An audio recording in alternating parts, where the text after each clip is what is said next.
because that, in my opinion, is where the answer to many of the issues that are with us now. Bottom up is about inclusivity. It's about making sure that there is opportunity for everybody, that nobody is left behind. You have told me to contextualize it to the Christian fraternity. Let me go to the Bible.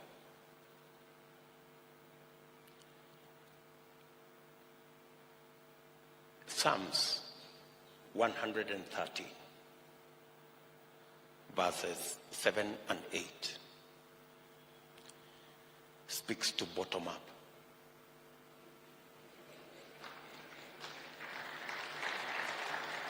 It says, if you allow me in Kiswahili, because I have had occasion to speak to Kenyans many times. It says, Mungu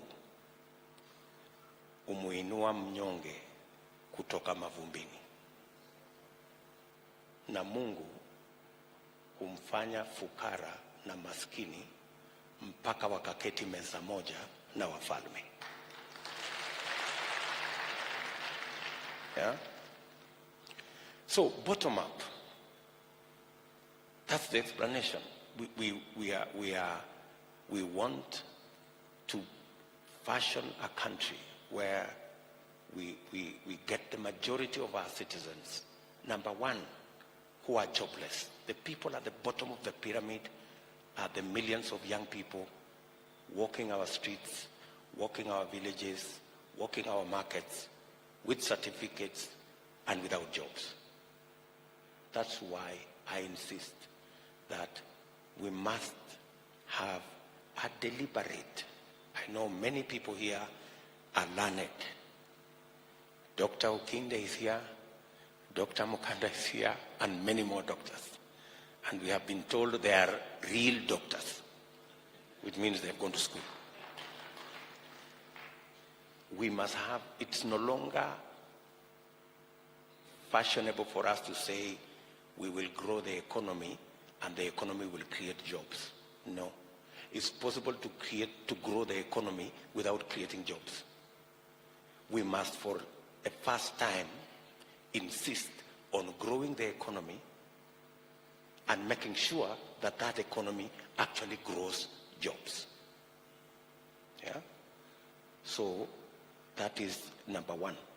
Number two, the people at the bottom of the pyramid are the almost 10, 12, 14 million hustlers, if you may, you know? The people who do all manner of jobs, selling merchandise, people at the market, the mama mboga people, the people who make between 100 and maybe 300 shillings on a good day. And they are about 14 million of those people in Kenya. Yeah? A bit of statistics from the Kenya Bureau of Statistics. People employed by corporates are about 2 million, maybe 2.5 million, including all the government employees. People employed by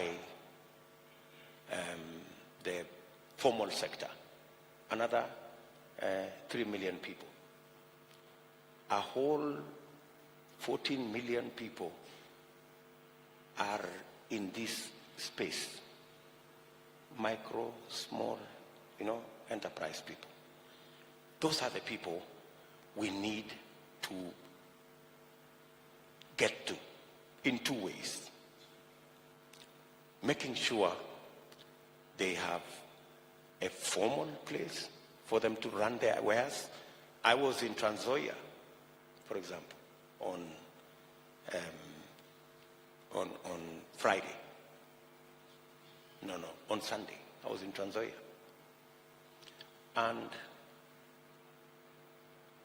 A lady was saying, you know, Mr. Deputy President, we pay 50 shillings every day to the county government, and we are selling our wares on the road.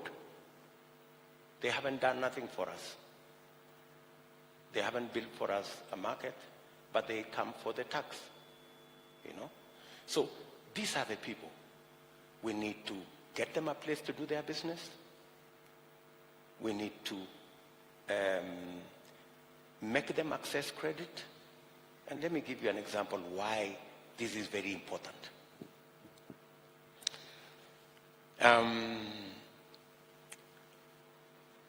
A lady called Shiro from Ruaka Market came to see me. And she told me, Mheshimiwa, I was born in Eldoret, but I work in this market. I'm a leader of the people in this market. Please help us, because we are being killed by Shylocks. When we borrow 1,000 shillings in the morning, in the evening, you must return that 1,000 shillings with 200 shillings on top. That is 20,000, that is 20% per day. Assuming even you work on half that, that's 10% per day. If you calculate it per year, it is 3,600% per year. That is the kind of interest the people, these 10 million people, pay to access credit. William RUTO and Bishop Okinde here, we access credit at 14% per year. So just look at the difference. 14% per year, 3,600 per year. Just making sure that these 10 million Kenyans have access to credit, and don't even say cheap credit, at the same level as Kenya Airways, Safaricom, or the big corporates access credit. If we just make them access credit at 14%, like everybody else, we will increase their earnings from 300 shillings to 700 shillings per day, just by sorting out credit. And in 8 years, we will double the size of the economy of Kenya. Yeah? And maybe when I say this, it looks simplistic. I used to think it is simplistic also, until I became deputy president and I realized that actually government can make things happen. That's why I said government can make the impossible happen. Miracles take slightly longer. Do you understand what I'm saying? So bottom up is about sorting out the millions of our young people who are jobless so that they can begin the journey to climb the economic ladder, have a job so that they can run their lives, run their families, and build our country. Getting the millions of people who are doing all these odd jobs and making sure that we have, they have access to credit, they have access to a good place to do business. We organize them. Johnson Sakaja is here. Instead of him running around with hawkers in Nairobi, formalized. We have said as a Kenya Kwanza administration, we have agreed with Johnson Sakaja here, who is our candidate for Nairobi, that with the few markets we have in Nairobi, we will build an extra 20 modern markets in the city of Nairobi alone, just as a way of getting the people who are hanging their wares all over the place into a formal place where they can do their business, and making sure that we get rid of contempt for the hassles of ordinary people. That's why I have said every hassle matters. And finally, just by way of responding to the bottom-up economic model, is to make sure that we not only promote, because we had a wonderful plan on agricultural transformation, to make sure that we increase the productivity of ordinary farmers. We have 12 million farming households, yeah, who are producing below what they should be producing. And all they need is access to fertilizer that is subsidized, access to good quality seed. A farmer who is producing 6-7 bags because they don't have the money to buy the right seed, they don't have the money to access fertilizer. If we made sure that they have access to fertilizer and access to quality seed, their 5 bags they are producing can be double. In just one season, you can double it. Let me give you another example, finally. We produce 5 billion liters of milk. 5 billion liters of milk. We are amongst the largest milk producers in the continent. If we are not number 1, we are number 2. That's Kenya, right? And we are doing, on average, maybe 3 liters per cow. 3 liters. And it's because we do not have the correct, we haven't thought about how to, about animal feed. We still import a lot of animal feed, raw materials, soya, canola, sunflower, simsim. We import all. I was having a discussion in Busia last week, and we were discussing simsim. Busia is actually the 4th poorest county in Kenya. I'm sorry, Bishop Okindo, I know that is your county. Neighboring county, sorry. Yeah? It's the 4th poorest county in Kenya. And yet, there exists huge opportunities in oil crops, starting with simsim, starting with soya, going to palm oil. You know, yet we are importing all this. And for your information, we are spending 190 billion Kenya shillings every year to import food items into Kenya, which we can grow.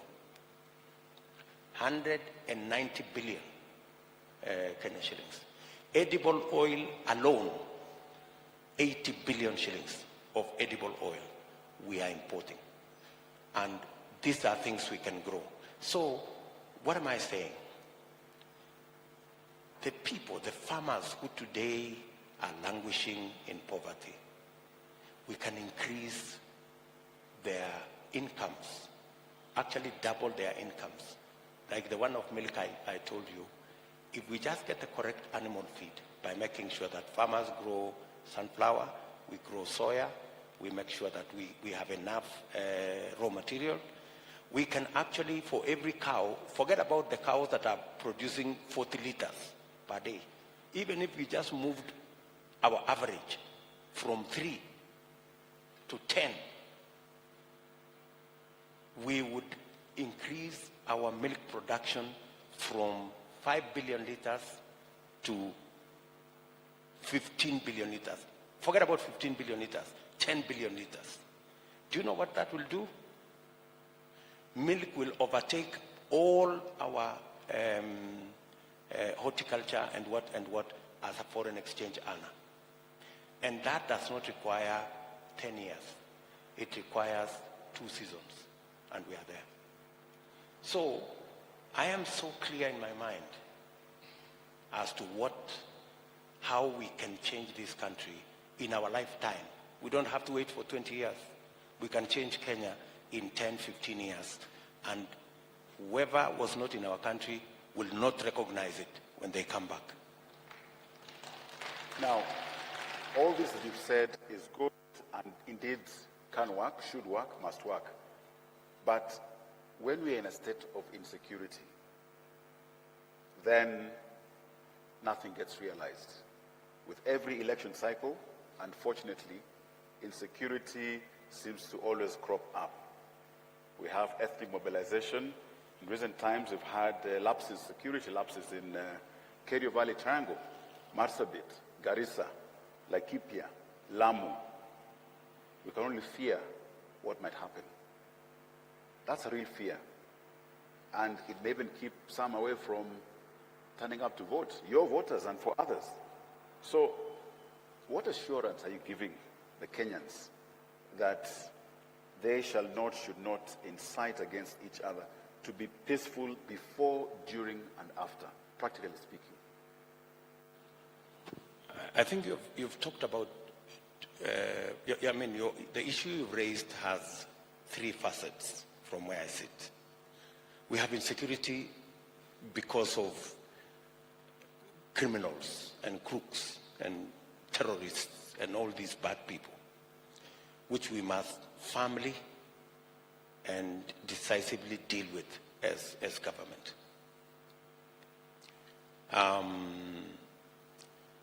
We had a program on making sure that we have police reservists in many of these areas. And in fact, we deployed extensively police reservists. In fact, some of the counties, like Turkana, I remember, even helped to pay stipend for some of these police reservists who are really helping with matter of security. We must continue to invest in the software, in the human resource, and in the hardware to make sure that we secure ourselves from criminals. And we already have a reasonably big budget on matters to do with security. What we must do, however, is we must make sure that we get value for the resources we deploy in security. What will I do differently? I will make sure that buying guns is not a security issue. Why is buying a gun by the government? Why is it in mystery? Why is it in some dark room? Why? The guns are being carried all over in the streets by policemen. So what is the big deal? Today, they are classified as security purchases. So a gun that is supposed to be sold for 20,000 is bought at 60,000. Why? Oh, it's a security thing, so it cannot be done by open tender. It must be done in some dark room. It must be. I have been against those stories because these security, secret things, that is where corruption thrives. We must get, if we got value for the money we are putting in our security sector, we would get maybe twice or thrice the output we are currently getting. Right? Number two, we must get the IG. What I will do is to get the IG his own budget. The Constitution says the IG is an independent office. Today, the IG doesn't have a budget. He relies on the office of the president for a budget. You know? And so he has to speak nicely to some people at the office of the president. Why? The IG is an independent office. When I ask somebody, why are we bringing matters to do with the Inspector General of Police? Why doesn't he have his own accounting officer when the Constitution says they should have its own accounting officer? Somebody was telling me, oh, you know, you can't give somebody guns and give them money. If they have guns, you must keep the money so that you keep, you know, giving them enough for them not to cause trouble. You know, first day, I will appoint an accounting officer for the Inspector General of Police and the police department and give them an independent budget and demand from them. Because if you are giving somebody's budget, you are unable to demand from them. Because they will say, but you know, boss, you know, we didn't get this money, you know, we asked for this, we didn't get, we asked for this, we didn't get. So, make the Inspector General of Police truly independent, and then I will demand from them why this is not happening here, why this is not happening here, why this is not happening here. I have told you two things already on that. The other issue that is bringing about insecurity is, of course, poverty. You know, you have all these young people. They are loitering our streets. They are out of school. They have no jobs. They become pickpockets. Then they become gangs. Then they become terrorists. You know? So we have to deal with the matter of economic inclusivity, making sure that our young people have a job to do, they are meaningfully engaged, or they have credit to do business. And finally, is the third category of insecurity, the political gangs, you know, sponsored, you know, driven by politicians and politics. I am a strong believer that we need to institutionalize our politics around political parties. I am a very strong believer that the best way to move our politics away from personality cults and ethnicity is to build strong national parties. That is why I was very heartbroken when the party I spent so much time to build, called Jubilee, was destroyed. Yeah? By tribalists, people who don't believe in Kenya. But thank God, I am not complaining too much, we have put together another national political party called UDA. Today, in every poll, UDA is the most popular party in Kenya. And it is because we believe that politics should be played around institutions of governance. Political parties must form the basis for canvassing our politics, so that our politics is about issues. It's not about the person. It's not about personality cults. It's not about the tribe of the person leading the party. It's about the issues the party stands for.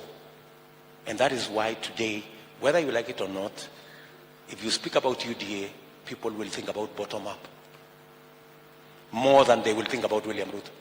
Now, as we get towards the end, in all these we need to have, and you mentioned, I think, in terms of the software side of things, national values. When we say chapter 6, I'm sure Dr. Ginde, it will not be about chapter 6 in the Bible, of any book that you pick.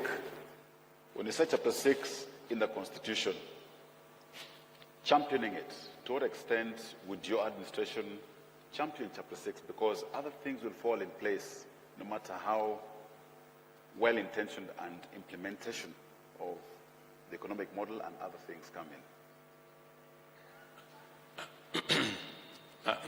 That's a very important component of the Kenya we want. From where I sit, I think religion and education must be centralized in making sure that we have a country that has a moral compass. I have been accused of engaging in building churches. I have built as many mosques as well. And it is because I believe the church and religion and the belief in God by the people of Kenya is central to our success.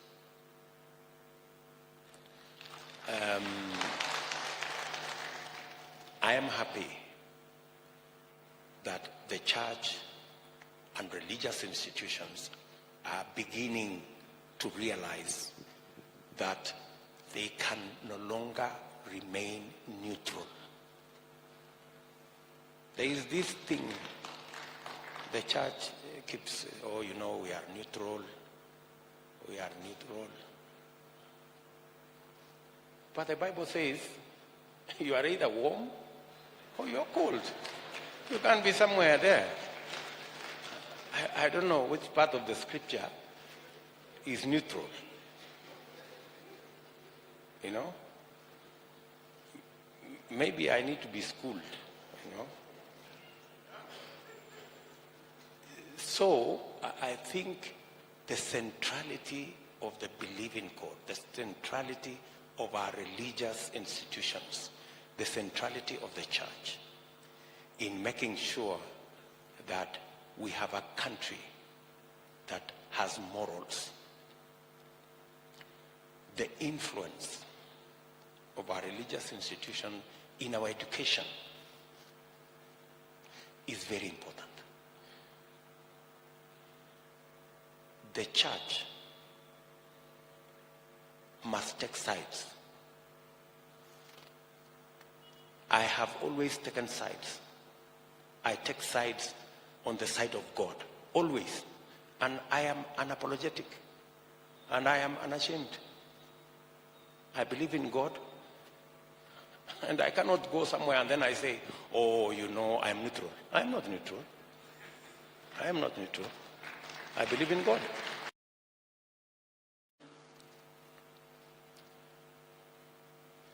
The place of education, we have to continuously refine our education so that it speaks to the values of our society. The church, religious institutions, those who are Muslims and those who believe in God must have a stake in the Republic of Kenya. And I don't know whether there are many issues that the church want to raise with government. I know, for example, that the church have issues with the way taxation is fashioned in our country. Sometimes you're taxing the church for carrying out social activities, public good activities. There needs to be a discussion about that. There is the place of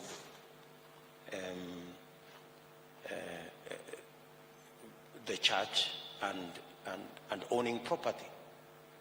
What is the place of government in assisting the church to own public property that they can use for public good, to build a church, to build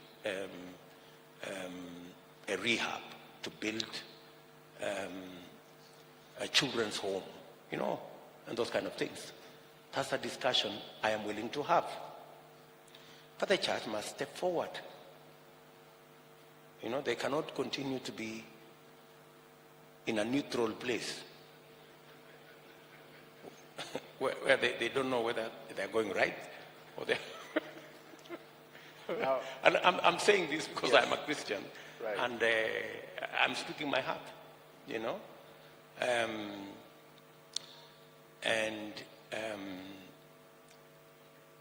I know, for example, that we've had issues with the registration of churches in Kenya. There's a moratorium, and it needs to be discussed. What is the nature of this moratorium? It is for how many days? What are the reasons? The church again must step forward and have a conversation with government. But the church also has an opportunity to install a government. Yes. Excellent. They have an opportunity to install a government. Instead of waiting until others install the government for you, and then you go and start complaining to the government, why don't you install the government yourselves?